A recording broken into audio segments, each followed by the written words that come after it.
भीष्म भक्ति प्रदो दिव्य है कौरवान्वय नाशनः कौन्तेय प्रिय बंधुश्च पार्थ्यस्य नंदन सारथी ही।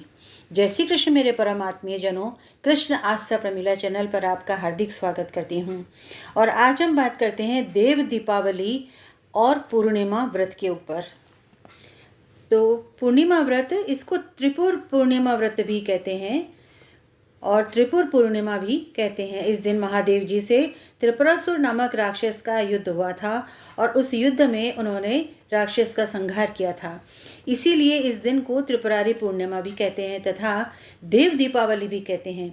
इस दिन सायंकाल में भगवान विष्णु का मत्स्यावतार भी हुआ था। सायंकाल को समस्त देवगण देव दिवाली मनाने के लिए गंगा घाट पर स्थित रहते हैं। अतः घाट पूजा का और दीपदान का विशेष महत्व है। ब्रह्म मुहूर्त में स्नान आदि से निवृत्त होने के पश्चात अपने घर में श्री हरि की माँ लक्ष्मी के साथ पूजन करना चाहिए। भोग में मीठे व्यंजन, फल आदि रखने चाहिए। सायंकाल को दीपावली की तरह पूरे घर में रोशनी करें, दीपक जलाएं तथा कार्तिक स्नान करने वालों के लिए विशेष विधान यह है कि आटे के 35 दीपक बना करके तैयार कर लें, बाती लगा करके, और सायंकाल में गंगा घाट पर अथवा नदी के किनारे पर अथवा कुएं की मुंडेर पर जो भी जल का स्थान हमारे आसपास है वहाँ पर इन दीपक को जला करके रखें। जलाने से पूर्व सभी दीपक की पूजा करें। दीपक में कुछ मीठा डालें, तिल के दाने डालें तथा घाट पर जा कर के स्वास्तिक बनाएं और स्वास्तिक बना करके पहले घाट पूजा करें और घाट पूजा करने के बाद में दीपक रखें वहाँ पर, और उसके पश्चात हाथ में जल लें, तिल लें और फिर संकल्प करें। कुछ दक्षिणा इत्यादि भी रखें और उसके बाद संकल्प करें और दिए जलाएं सारे के सारे और जल में प्रवाहित करें। ये आपके पूरे कार्तिक मास का दीपदान हो जाएगा। साथ ही 365 बाती का दिया जो है वो भी यहीं घाट पर ही जलाएंगे। तो यह वर्ष भर का दीपदान माना जाएगा। यहीं पर घाट पर जब हम दिए जला दें, दिए प्रवाहित कर लें, उसके बाद में भीष्म पितामह का तिल से तर्पण करना चाहिए। सिंपल तर्पण है, अगर हमें अधिक कुछ नहीं आता है तो भी हमारी भावना अगर प्रधान है तो वो भी स्वीकार होगा।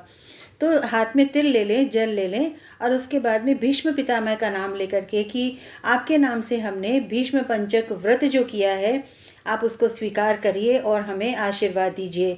इस तरह से वहीं घाट पर ही उनको जल से अर्घ दे दें और उनका तर्पण आदि कर दें।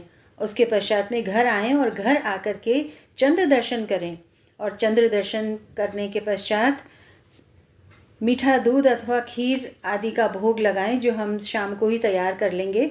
चंद्र दर्शन होने पर शिवा, प्रीति, संभूति, अनुसूया, क्षमा, संतति, इन 6 कृतिकाओं का नाम लेकर के और इनका भी पूजन चंद्रदेव के साथ ही करना चाहिए। अलग से कुछ करने की आवश्यकता नहीं है, सिर्फ ये नाम याद कर लें 6 कृतिकाओं के और इन 6 कृतिकाओं के नाम से ही अर्घ्य भी दें और पूजा भी करें। जैसी हम नियमित पूजा करते हैं चंद्रदेव की, सिंपल तरीके से पूजा करनी है, दीप जलाना है, आरती करनी है।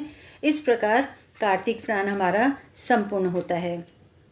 एक और बात है कि सुबह जब हम ये पूजा करेंगे, नित्य वाली पूजा करेंगे, उसी समय भीष्म पितामह के नाम का हम कुछ अन्न जो निकाल करके रखें, चाहे हम किसी गरीब को दें, चाहे हम गैया को दें, किसी को भी दें, लेकिन थोड़ा सा भी कुछ अन्न वगैरह निकाल करके उनके लिए रख दें। तो ये हमारा पूरा आपका महीने का जो कार्तिक स्नान है ये संपूर्ण हुआ, पूर्ण हुआ। और अनेक अनेक मंगल कामनाओं के साथ में फिर मिलते हैं अगले वीडियो में। तब तक के लिए आप सभी को ढेरों ढेरों बधाइयाँ और मंगल कामनाएं देव दीपावली की, तथा आपका कार्तिक मास पूर्ण संपन्न हुआ है अच्छी तरीके से, उसके लिए भी ढेरों ढेरों आपको बधाई।